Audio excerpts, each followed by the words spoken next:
Hello students, class 12 के principles of biotechnology chapter में हम हैं और हम first part tools of biotechnology complete कर चुके हैं। प्रोसेस ऑफ बायोटेक्नोलॉजी जो हमने प्रीवियस लेक्चर में स्टार्ट कर दिया था, उसकी स्टेप्स थी।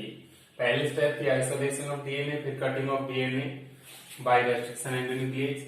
Third, isolation of desired DNA fragments, जिसमें हम जेल इलेक्ट्रोफोरेसिस और उस इलेक्ट्रोफोरेसिस प्लेट में से डिजायर्ड जीन को आइसोलेट करेंगे। उस प्रोसेस को बोलते हैं इल्यूशन। ठीक है। और उस डिजायर्ड जीन की फिर मल्टीपल कॉपीज हमें बनानी पड़ेंगी, क्योंकि एक कॉपी से काम नहीं चलेगा। हजारों जब हम क्लोनिंग वेक्टर्स में डिजायर्ड जीन डालेंगे तो कुछ में ट्रांसफर होगी, इसलिए उस डिजायर्ड जीन की मल्टीपल कॉपीज बनाना बहुत जरूरी है। ठीक है।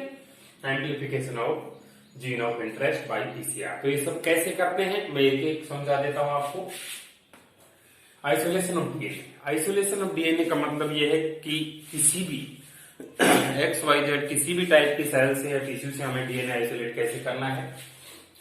तो डीएनए आइसोलेट हम अगर प्लांट सेल से करेंगे तो उसके लिए एंजाइम यूज होगा cellulase plus chemical ethanol use होगा, चिल्ड इथेनॉल।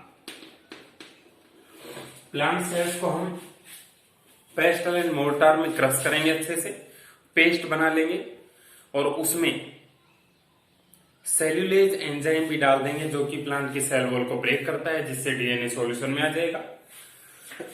फिर उस सॉल्यूशन के अंदर चिल्ड इथेनॉल डाल देंगे जो कि डीएनए को प्रिसिपिटेट करके और उस टेस्ट ट्यूब के बॉटम में ले आएगा। ठीक है। अगर हम फंगल सेल से कर रहे हैं तो सिर्फ एंजाइम बदल जाएगा जो कि सेल वॉल को डाइजेस्ट करेगा। एंजाइम का नेम होगा chitinase plus chilled ethanol use होगा। काइटिनेज एंजाइम उसी तरह एक सॉल्यूशन में लेकर फंगल फिलामेंट और फंगल माइसीलियम को क्रश करेंगे। काइटिनेज एंजाइम फंजाई की सेल वॉल को तोड़ेगा, जिससे कि डीएनए सॉल्यूशन में आ जाएगा और C2H5OH उसको प्रिसिपिटेट करेगा बॉटम में। ठीक है। इसी तरह अगर हम बैक्टीरियल सेल से भी डीएनए आइसोलेट करना चाहते हैं तो उसके लिए एंजाइम होगा लाइसोजाइम जो कि सेल वॉल को ब्रेक करेगा और C2H5OH यानी कि इथेनॉल को हम यूज करेंगे। ठीक है। Same process. डीएनए बैक्टीरिया की सेल वॉल को डाइजेस्ट करेगा लाइसोजाइम एंजाइम, जिससे कि डीएनए सॉल्यूशन में आ जाएगा। फिर उस डीएनए को बॉटम में प्रिसिपिटेट करने के लिए एंजाइम होगा, नहीं केमिकल होगा चिल्ड इथेनॉल। ठीक है। एनिमल सेल में ऐसे किसी एंजाइम की जरूरत नहीं पड़ेगी, क्योंकि एनिमल सेल में सेल वॉल नहीं होती है। तो हम इस तरह से उस डीएनए को आइसोलेट कर सकते हैं जिस भी टारगेट सेल से हमें आइसोलेट करना है उससे। ओके। तो हमारे पास डीएनए आने के बाद उस डीएनए के फ्रेगमेंट्स बनाएंगे। Cutting of DNA by RE मतलब रेस्ट्रिक्शन एंडोन्यूक्लिएज एंजाइम। ठीक है। मैंने बताया था restriction endonucleases are the types of endonuclease which cut DNA at specific internal sites. तो उससे कट करेंगे तो फ्रेगमेंट्स बनेंगे उसके, और उन फ्रेगमेंट्स में से कोई एक जीन हमारे डिजायर्ड जीन होगी, उसको आइसोलेट करने के लिए isolation of desired DNA fragment, उसके लिए हम उस पूरे सॉल्यूशन में जिसमें टेस्ट ट्यूब के अंदर हजारों डीएनए के फ्रेगमेंट्स प्रेजेंट है, उस पूरे सॉल्यूशन को जेल प्लेट में डालेंगे। जेल प्लेट पर वो साइज के हिसाब से बैंड्स अरेंज हो जाएंगे और जेल प्लेट से हमारे डिजायर्ड डीएनए फ्रेगमेंट को सेपरेट आउट करने का जो प्रोसेस होता है उसको बोलते हैं इल्यूशन। उससे डिजायर्ड जीन जिसकी भी हमें कॉपी या बायोटेक्नोलॉजिकल प्रोडक्ट बनाना है वो जीन हमें मिल जाएगी। Isolation of desired DNA fragments. Okay. तो उसके बाद amplification of gene of interest by PCR। PCR का मतलब होता है पॉलीमरेज चेन रिएक्शन। ठीक है। तो अब इससे कैसे हम हमारे डिजायर्ड जीन की कॉपी बनाते हैं वो समझे आप। कैरी मुलिस साइंटिस्ट जिसने सबसे पहले ये टेक्निक डेवलप की। पीसीआर है पॉलीमरेज चेन रिएक्शन। इसका मतलब है कि डीएनए पॉलीमरेज एंजाइम की हेल्प से हम डिजायर्ड जीन की कॉपीज बनाएंगे। ठीक है, आप इस पूरे लेक्चर में समझ लें स्टेप्स को क्या क्या है। नोट्स आपको मैं सेंड करूंगा, उसी में से बनाना है, इसमें से कुछ भी नहीं लिखना है आपको। ओके, सिर्फ समझने पर फोकस करें। जीन ऑफ इंटरेस्ट मान लीजिए ये है, जीन है तो डीएनए का पार्ट है और वो 5' to 3' 3' to 5' और हाइड्रोजन बॉन्ड से अटैच होगी। ठीक है, ये gene of interest. Gene of interest की मल्टीपल कॉपीज बनाने के लिए पीसीआर में 3 स्टेप्स हैं। पहली है डीनेचुरेशन। डीनेचुरेशन का मतलब यह है कि टेम्परेचर इंक्रीज कर देते हैं, जिससे ये वीक हाइड्रोजन बॉन्ड्स टूट जाते हैं और दोनों strands as a template work करने लग जाती हैं। इसको बोलते हैं डीनेचुरेशन। टेम्परेचर होता है 94 to 96 degree Celsius. At high temperature weak hydrogen bonds between two DNA strands break and strands are separated, which start to act as template for synthesis of new DNA strands। पहली step है denaturation. उसके बाद next step है annealing. Annealing का मतलब होता है कि दोनों ही साइड पर, एक तो यहां और एक यहां, प्राइमर का अटैचमेंट करवाना, क्योंकि अपोजिट डायरेक्शन में चलेगा। डीएनए रेप्लिकेशन हमेशा 5 से 3 डायरेक्शन में होता है, तो ऊपर वाली स्ट्रैंड 5 से 3 है तो अपोजिट इधर चलेगा, नीचे वाली स्ट्रैंड 3 से 5 है तो अपोजिट इधर चलेगा। तो the process of adding primers at complementary sides of separated DNA strands is called annealing।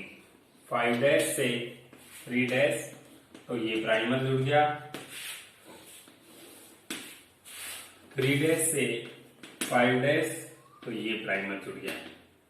तो दोनों ही स्ट्रैंड अपोजिट डायरेक्शन में सिंथेसाइज होंगी, लेकिन यहाँ पर कंटिन्यूअस सिंथेसिस होगा, क्योंकि जितना भी डीएनए का पार्ट जीन है वो पूरा का पूरा खुल गया है, दोनों स्ट्रैंड्स कंप्लीटली सेपरेट हो चुकी हैं। ठीक है, एनीलिंग में प्राइमर्स जुड़ गए। अब हमें प्रोवाइड करने हैं न्यूक्लियोटाइड और एंजाइम जो कि पॉलीमराइजेशन करेगा। तो थर्ड स्टेप होगी पॉलीमराइजेशन और एक्सटेंशन। इसके लिए एक एंजाइम है टेक पॉलीमरेज। ये एक टाइप ऑफ डीएनए पॉलीमरेज है जिसमें एबिलिटी होती है न्यूक्लियोटाइड्स को कॉम्प्लीमेंट्री बेसिस पर आपस में अटैच करके एक लंबी चेन बनाने की। तो टैग पॉलीमरेज का नेम टैग इसलिए है क्योंकि ये एक बैक्टीरिया से आइसोलेट हुआ है जिसका नाम है थर्मस एक्वाटिकस। थर्मस से टी, एक्वाटिकस से एक्यू। ठीक है, थर्मस एक्वाटिकस से ही क्यों? थर्मस एक्वाटिकस एक आर्की बैक्टीरिया है और आर्की बैक्टीरिया हाई टेम्परेचर पे हार्श एनवायरमेंटल कंडीशंस पे ग्रो करते हैं। तो ये ऐसा आर्की बैक्टीरिया है जो थर्मो एसिडोफिल है, तो हाई टेम्परेचर पे ग्रो करता है। इसका मतलब इसमें जो एंजाइम है वो भी हाई टेम्परेचर पे काम करते होंगे, तभी तो वहां पर सर्वाइव कर रहा है। इसलिए इस प्रोसेस में एंजाइम हम टैग पॉलीमरेज यूज करते हैं, ना कि ह्यूमन का डीएनए पॉलीमरेज, क्योंकि हमारी बॉडी में जो एंजाइम है वो एक पर्टिकुलर टेम्परेचर तक ही काम करता है, उसके बाद वो खुद डीनेचर हो जाता है। तो हमें जरूरत थी एक थर्मोस्टेबल एंजाइम की, और वो थर्मोस्टेबल एंजाइम हमने ऑब्टेन किया थर्मस एक्वाटिकस बैक्टीरिया से। ठीक है, जो एक आर्की बैक्टीरिया है। ये हाई टेम्परेचर पे भी वर्क करता है और बहुत सारे न्यूक्लियोटाइड्स को कॉम्प्लीमेंट्री ऐड करके और नए डीएनए का फॉर्मेशन कर देता है।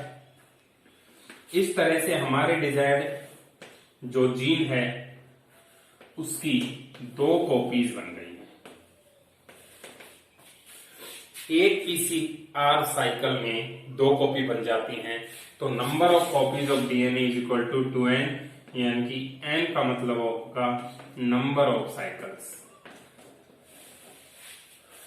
इसका मतलब ये हुआ कि ये जो दो डीएनए स्ट्रैंड्स बने, दो डीएनए बने हैं, ये फिर से अगर साइकिल चलेगा तो इसकी जो स्ट्रैंड्स है वो दोनों ही टेम्पलेट की तरह काम करेंगी, और टेम्पलेट की तरह काम करेंगी तो नई स्ट्रैंड का सिंथेसिस भी करेंगी। ठीक है, तो बहुत सारी कॉपीज हम उस डिजायर्ड जीन की बना सकते हैं। किस प्रोसेस से? पीसीआर से। पीसीआर में 3 स्टेप होती हैं, डीनेचुरेशन, एनीलिंग, एक्सटेंशन या पॉलीमराइजेशन। ठीक है, तो इनके डायग्राम और नोट्स वो सारे जो मैं भेजूंगा उसी में से बनाने हैं। आप समझ गए मल्टीपल कॉपीज डिजायर्ड जीन की कैसे बना सकते हैं। ठीक है, उसके बाद क्या होगा? Fifth step. फिफ्थ स्टेप क्या होगी? Construction of rDNA. मैंने पहले बताया आपको, आरडीएनए का मतलब ऐसा डीएनए जिसमें एक से ज्यादा ऑर्गेनिजम्स की जीन लगी हुई है, उसको बोलते हैं आरडीएनए। ठीक है, तो आरडीएनए बनाने के लिए हमें डीएनए लाइगेज की जरूरत है, उस जीन ऑफ इंटरेस्ट की जरूरत है, और क्लोनिंग वेक्टर जिसमें हम उसको चिपकाएंगे उसकी जरूरत है। तो क्लोनिंग वेक्टर को भी उसी रेस्ट्रिक्शन एंगल न्यूक्लियस से कट करेंगे जिसको हमने यूज किया था अपना डिजायर्ड जीन ऑब्टेन करने के लिए, आइसोलेटेड डीएनए करेक्ट करवाने के लिए। तो उस क्लोनिंग वेक्टर को भी कट कर लिया और डिजायर्ड जीन हमारे पास है, डीएनए लाइगेज से उसमें चिपका दिया, तो ये एक आरडीएनए का फॉर्मेशन हो गया। अगली स्टेप हो गई कंस्ट्रक्शन ऑफ आरडीएनए। ठीक है, उसके बाद नेक्स्ट स्टेप होगी सिक्स्थ स्टेप। आरडीएनए को कंस्ट्रक्ट करने के बाद हमने क्या किया था? उस आरडीएनए को ट्रांसफॉर्मेशन प्रोसेस के थ्रू ट्रांसफर किया था कॉम्पिटेंट होस्ट में। ठीक है, कॉम्पिटेंट होस्ट में ट्रांसफर करने के प्रोसेस को बोल दिया हमने ट्रांसफॉर्मेशन, ट्रांसफर करने के प्रोसेस को। और फिर हम सेलेक्ट कर रहे थे ट्रांसफॉर्मेंट्स को। दो मेथड्स थे, सेलेक्टेबल मार्कर बेस्ड मेथड या फिर रिपोर्टर एंजाइम बेस्ड मेथड। उससे हमें क्या मिलता है? वो कॉम्पिटेंट होस्ट मिलते हैं जिसमें हमारी डिजायर्ड जीन गई है। ठीक है, उनको सेलेक्ट कर लेते हैं।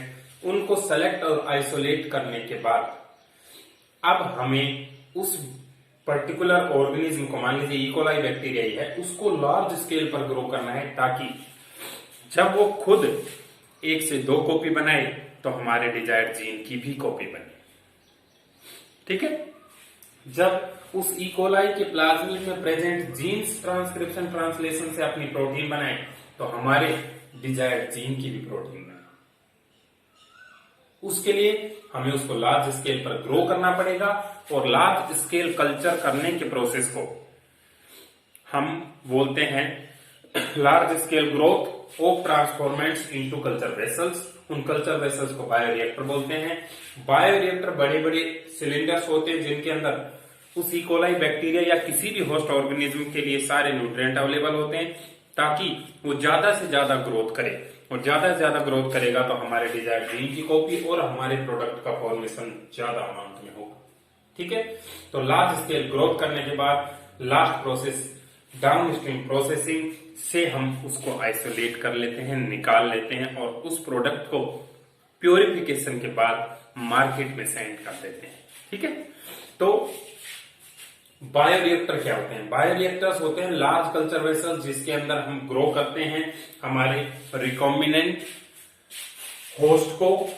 उस लार्ज कल्चर वेसल में क्या क्या चीजें होती हैं? एक तो टेम्परेचर कंट्रोलर, कि टेम्परेचर अगर कम ज्यादा होगा तो उसके एंजाइम्स डिस्टर्ब होंगे, जिसलिए इसके लिए बीच बीच में चेक करना होता है कि टेम्परेचर नॉर्मल बना हुआ है या नहीं बना हुआ है। एक होता है फोम ब्रेकर, फोम ब्रेकर, क्योंकि उसको बार बार में एजिटेट करना पड़ता है, मिक्स करना पड़ता है ताकि सभी सेल्स को प्रॉपर न्यूट्रिएंट मिलते रहें। तो मिक्स करने के प्रोसेस, एजिटेशन के प्रोसेस में फोम बन जाते हैं जो कि उनको रेस्पिरेशन या एरेशन में प्रॉब्लम करते हैं, इसलिए फोम ब्रेकर सिस्टम भी होता है। Third, buffer system. Buffer system का मतलब ये है कि अगर पीएच थोड़ी बहुत कम या ज्यादा होगी प्रोडक्ट बनने की वजह से या फिर किसी केमिकल की वजह से, तो उस पीएच को उस पर्टिकुलर ऑप्टिमम पीएच पे ही रखना जरूरी है। हमें रखना इसलिए जरूरी है कि अगर पीएच कम या ज्यादा होगी तो उस होस्ट ऑर्गेनिज्म के एंजाइम्स अफेक्ट होंगे। एंजाइम्स अफेक्ट होने के बाद प्रोडक्ट उस तरह से नहीं बन पाएगा, तो हमें पीएच भी मेंटेन करनी है। Next, sampling site. Sampling site का मतलब यह है कि उस बायोरिएक्टर में से बार बार हमें सैंपल लेकर ये भी चेक करना होगा कि प्रोडक्ट कितनी कंसंट्रेशन में बन चुका है। ठीक है, तो ये सारी चीजें उन बायोरिएक्टर में होती हैं। दो टाइप के बायोरिएक्टर्स यूज किए जाते हैं ज्यादा लार्ज स्केल पर। उन दोनों के डायग्राम आपको बनाने हैं नोट्स में। इस प्रोसेस को पूरा जिस सीक्वेंस में एक्सप्लेन किया हुआ है वो आपको नोट डाउन करना है और अच्छे से समझना है। पूरा चैप्टर समझने पर ही बेस्ड है। पहले 4 टूल और नेक्स्ट में स्टेप्स ऑफ बायोटेक्नोलॉजी। इस तरह से प्रोडक्ट बनने के बाद उसका आइसोलेशन, प्यूरिफिकेशन और पैकेजिंग को बोलते हैं डाउन स्ट्रीम प्रोसेसिंग, जो लास्ट में करेंगे हम, और हमें वो प्रोडक्ट ऑब्टेन हो जाएगा। तो कुल मिलाकर बायोटेक्नोलॉजी में ये किया हमने कि एक जीन जो हमारे अंदर थी उसका प्रोडक्ट ई कोलाई से बनवा लिया हमने, और फिर हमारे डिजीज को ट्रीटमेंट करने के लिए उसको यूज कर लिया। तो यही बायोटेक्नोलॉजी है, किसी लिविंग ऑर्गेनिज्म को यूज करना या उसके प्रोसेस को या उसके एंजाइम को यूज करके प्रोडक्ट बनाना ही बायोटेक्नोलॉजी। ठीक है, तो पहला चैप्टर प्रिंसिपल्स ऑफ बायोटेक्नोलॉजी यहाँ पर कंप्लीट होता है। आप नोट्स बनाएं और कंप्लीट चैप्टर को अच्छे से समझते हुए पढ़ें। ठीक है, ओके, थैंक यू।